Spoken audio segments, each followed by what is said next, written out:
What are we? What makes us what we are? And what we're going to be? I think it's that right there. It's grit.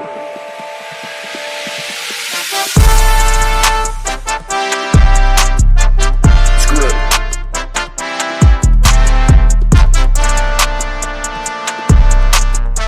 It's grit. I guess we're coming old school with it tonight, huh? Welcome back to the All Gritt Podcast. This is your humble host, Caleb, joined alongside me with the one, the only, the OC. What's going on? So, how we doing out there, Lions Nation? This is a little late coming out. It's a Thursday evening recording. We're usually, on the next day, which would have been Tuesday this week, but, we had a lot going on. Amazon web server, the whole. Oh, that's right. Like the whole, we had some technical issues. We're like, well, let's just kick it Thursday, man. Our servers are all hooked up to Apple and Xfinity and all that fun stuff. So here we are, a couple days later, coming live, and we're a skeleton crew tonight, but it doesn't matter because we're just getting this out there. We're gonna recap just a little bit of the game and then look forward because you know what, the All Gritt Podcast, we don't dwell in the past like Packer fans. AGP. We took a book out of the Lions. They're like, hey, y'all don't have any secondary? No problem. We don't got enough hosts? No problem. You know what? I think DJ Khaled said it best.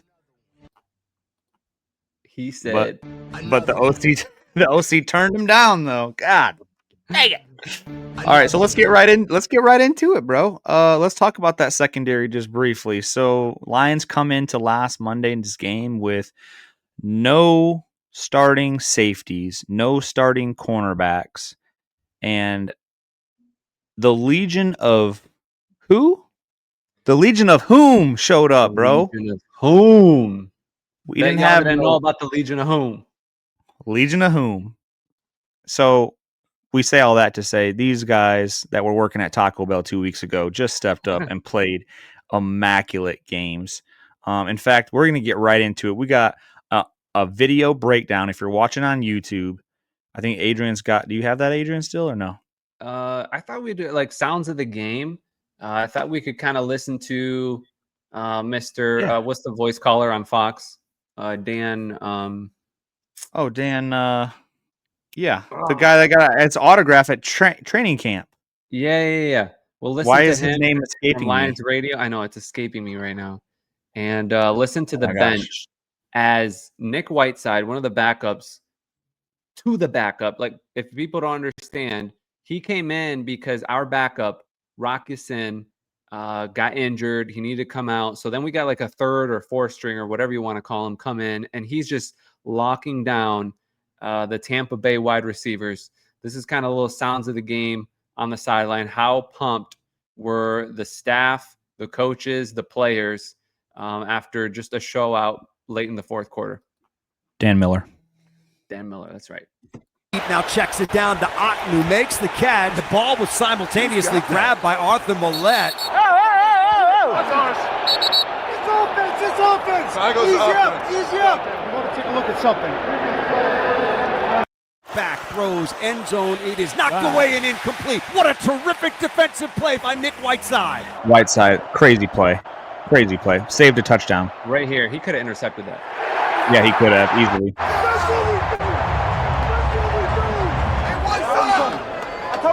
Told me. Boy. Kissing his neck. Calvin Shepard over there kissing the dude's neck. It's going to take all of us. That's what we do, man. It don't matter six. There's only one standard. Beat the man in front of you. Don't matter. Where the whole that down, bro? The whole that down. Hey, where the whole that down, my brother? Where the whole that down, man? Yep, I saw him at Taco Bell 2 weeks ago. And kid you not, that was Mollett just hyping up the boys. Bro, I've never seen that. That was good. I like that. Oh man, like just watching that, I was so hyped. I know Dave, he's not here with us today, but he sent us a speak pipe. He's got a little something to say about the Legion of Whom as well. What up, all Gritt fam? This is Plax. Man, what a game Monday night. It wasn't always pretty. Tampa's they're a real solid team, but obviously our Detroit Lions a little bit too much and made the plays when we had to. So many things to talk about.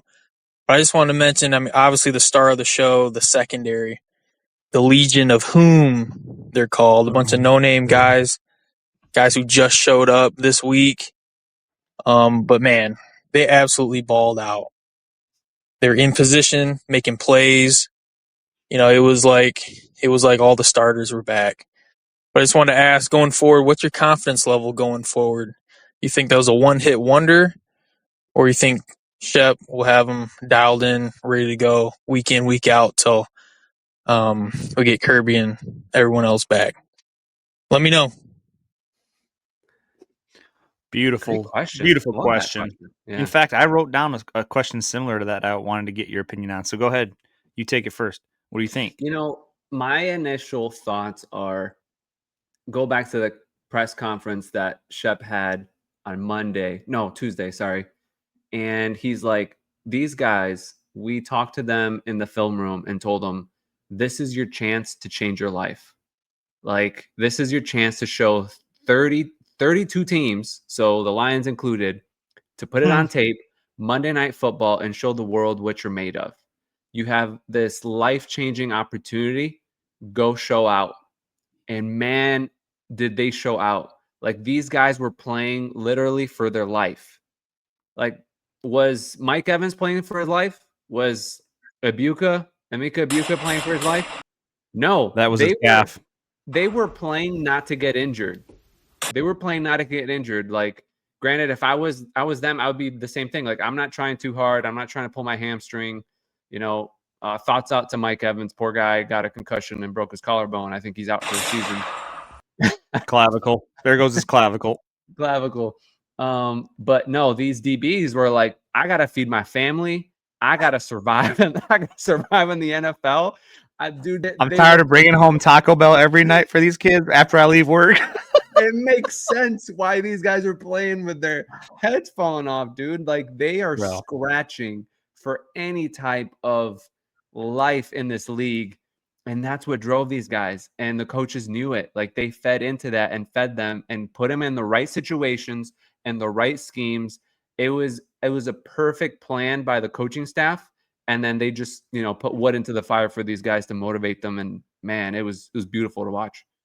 Now, we don't have how many pass breakups the Detroit Lions get on an average game, but we have the pass breakups that they did on this game. And it would take us a little bit of research to do, but my memory tells me we had 12 pass breakups this game alone. Listening to sports radio all week. Yeah. That's unheard of. And you're talking about guys that were working at Taco Bell 2 weeks ago. I mean, Whiteside, how many? He got 3 himself, correct? Right, yeah. Pass breakups. Like, I can remember. I mean, we just watched 2 of them. Right. And then there's Mollett. He got a couple. Then there's Harper got a couple. And then Jack Campbell, you start counting all the tip balls, which counts as a defended pass. I mean, I think there was 12 this game, which is just unbelievable. That's 12 attempts. We can even get into Baker just a little bit too. I think not Baker. Well, I'm the secondary. Baker was like, yeah. Sorry. No. Come yeah, that was him every time he looked at the corners and the safeties. No. Yeah, and then let me drop something here. Aleem shows up very first night, and there was audio. Did you hear the audio of Baker on the field when Aleem came in that first time? Let's hear it. I'm in danger. Speaking of PBUs, Aleem got like 2 of them right on the line. Bro. Exactly. So Lions, I thought the stat was awesome. So let's start with 13-3 in primetime games under Dan Campbell. Bro. Dude, when the lights shine, we rise to the top. I'm ready to put a statue out for Dan Campbell. Like, already. Put it up. Put it up. Like, start working on it right now. Like, there's no questions. We need to put a statue up for this guy outside of Ford Field. Let's put it up, and we'll make an engraving for when the Super Bowl actually is. Like, we'll just leave a little line there, and we'll insert the engraving later. Yeah, multiple years. Never know. Yep. So not only that, but then Jared Goff, this dude, 9-2 in primetime night games. Yep. The dude, he got that dog in him. He's got that dog in him. So I just had to bring out those two brief stats, just how good they are, man, on prime time. All right, Adrian's got some stats here. I wanted to show this whole season we've been struggling with the opening drive of the opposing team. They've scored a touchdown. This is the first game this season we finally stopped them on that opening drive. And to remind you guys, the opening drive is always difficult because that is the most pre-staged and pre-planned drive the opposing team's going to come. They're already going to come with like they practice it and rehearse half a dozen plays drive to set the tone. Yep. And so it's difficult to stop that opening drive. And it was a 3-and-out. It's like, all right, let's give it a second drive, 3-and-out. All right, here comes Tampa Bay, their third drive, 4-and-out. And they punted 1, 2, 3, 4, 5, 6, 7. It was until the 8th drive that they got a field goal. The 6th and 7th drive were turnovers. That's a defense, bro. Dude, that's crazy. So that's why everyone has been saying this week, this is the best defensive game that the Lions have played all year. Of course it is, right? The opponent put up 9 points. But it's not just the opponent.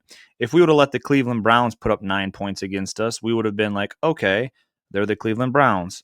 Exactly. But we literally had the number 1 team in the NFL ranked over at our crib Monday night, and potentially MVP candidate Baker Mayfield. Actually, he is an MVP candidate, right? Yeah. MVP candidate right now. Potentially offensive rookie of the year with Ibuka. Yep. And just shut him down with, once again, I will not stop saying this, guys that were working at Taco Bell 2 weeks ago. So right now my question comes after this, bro. You got Terrion Arnold, first round draft pick, resting after his shoulder. Okay. Yeah. So he's rested now for 1 week. Has it been 2 weeks that he's been off, or one? I think he was off last week. I think he was 2. Okay. So let's just say he's been off 2, and now he's going to get another 3, and then so he's not going to play for a full month. He'll probably play week 4 coming up, or that 4-week span. Yeah, Minnesota. Correct, dude. After that Monday Night Football game, right here, right now, bold take.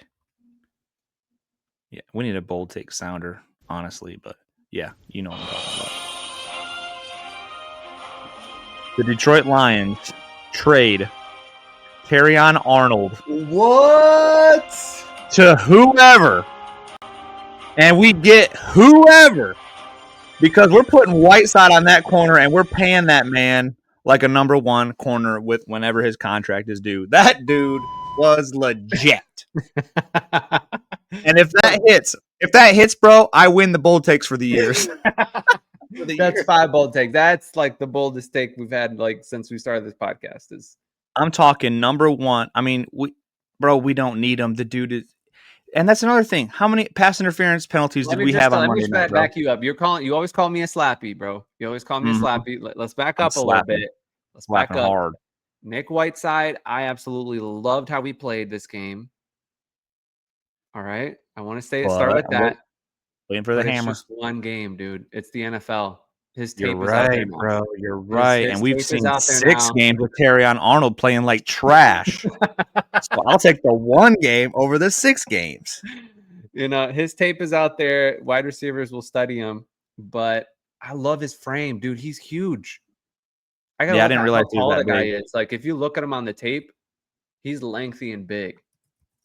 So Terrion is sticky in coverage. That's what he really is sticky. Like, so I don't want to confuse my dislike for him like my dislike for Okudah. I hated Okudah. Couldn't cover. He couldn't cover he couldn't catch a cold. He couldn't cover a bed.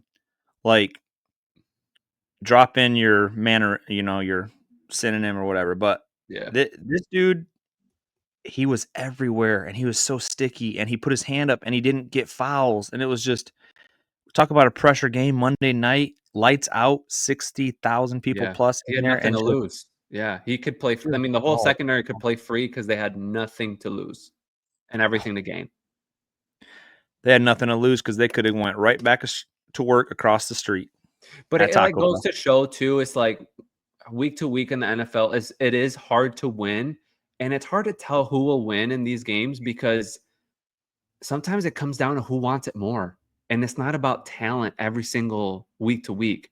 It might be talent to win the Super Bowl, but week to week, who wants it more? Like last week, I feel like we have a more talented roster and we lost to the Chiefs because they wanted it more. You know, they came off that losing streak. They've got the pressure. They were at home. They simply wanted it more than we do. And they came out more aggressive. Yeah. And that's what we scares did me. this game. That's what scares me getting closer to playoffs is just like, okay, we everybody wants it more. Yeah. But at what point is, all right, like you're in divisional, you're in an NFC championship, whatever one of you at. Everybody wants it, but where did the coaches put you at to be in the best position to not lose that one important game that gets you to the next level? As the All Gritt podcast and as Lion diehards, we just want to go to a Super Bowl, right? Yeah. We don't even have to win it this year, but we want to go. And if we're there, we have a shot. We have a chance. So what are the coaches going to do different in the divisional game this year? What are the coaches going to do different in the NFC championship or wild card? Right. Yeah. Just to make us to where your point is true, where we want it more. You know what I'm saying? Because I feel like we wanted it in San Francisco, but the curse of what's his name? We were just young. Bobby Lane came out of nowhere. We were right in San Francisco. Yeah, we were just young. This is our first time here. We didn't know how to handle it, but they wanted it. Last year it was like we're 15-2, dude. We're number 1. We came in at home. We're feeling good. Like they didn't want it more than Washington did. And now look at Washington this year, bro. I mean, granted, their quarterback's been injured, but they're not the same team, bro. We're not scared of Washington. No. Chicago just beat Washington, bro, and we put up a 40 burger on them. Yeah.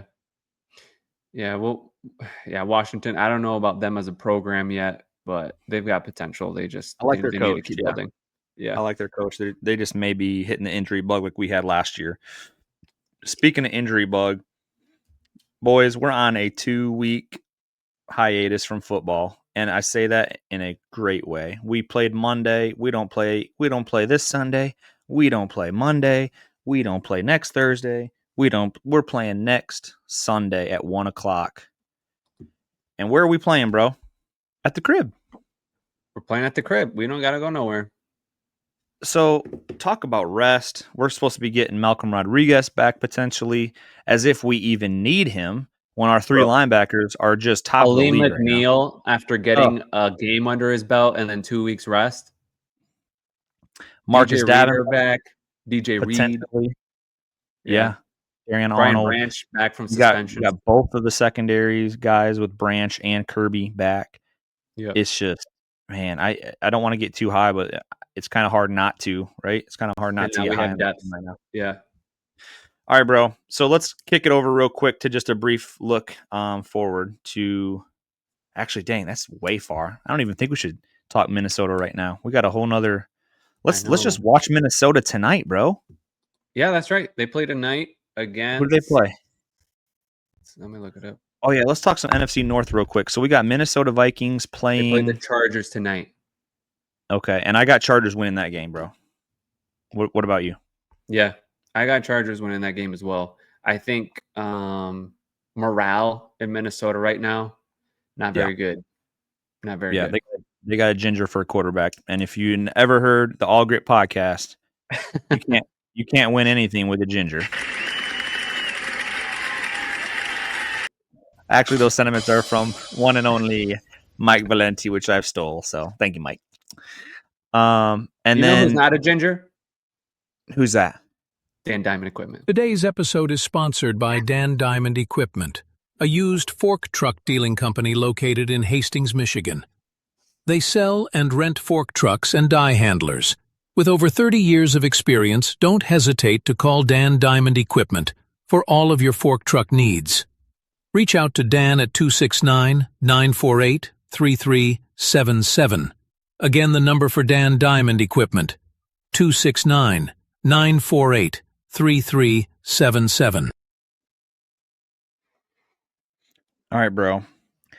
Real briefly, we talked about Minnesota. They're playing tonight, and we got them both on a loss.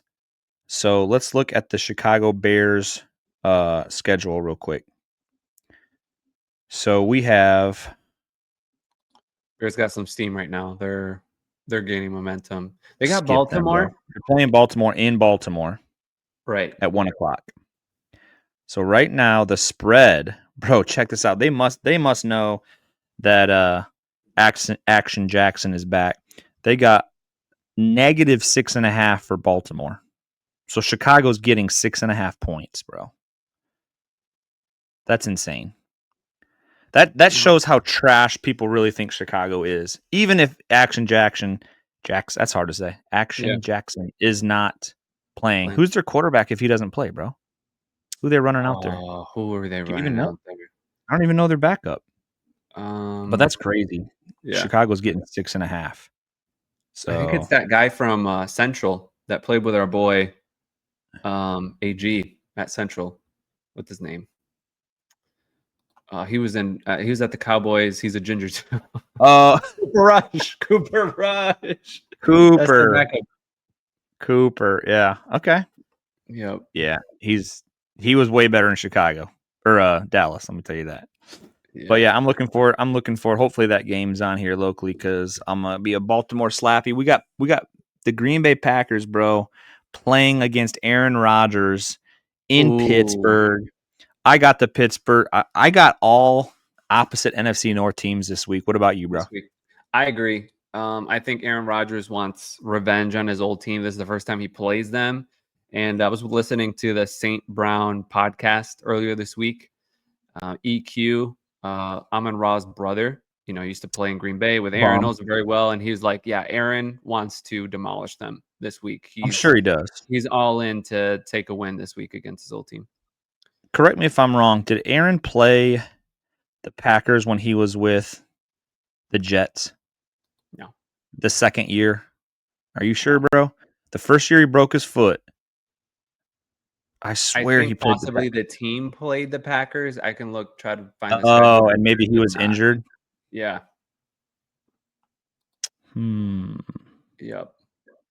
But anyhow, I mean, the Packers. Speaking of them, they're definitely not what we thought they were week 1, or even week 2. Yeah. Who are they? Yeah, bro. They almost struggled against Arizona on Sunday. Thank you, bro. That's what I was just. That was ugly. That wasn't even ugly. An ugly win. That was kind of like a really. Yeah, they're lucky, bro. They're lucky. So if Aaron Rodgers beats the Green Bay Packers, he joins glorified air. Becomes one of the quarterbacks to ever beat every single NFL team. Yeah, he joins Tom Brady. And did he join? Is Peyton on there as well?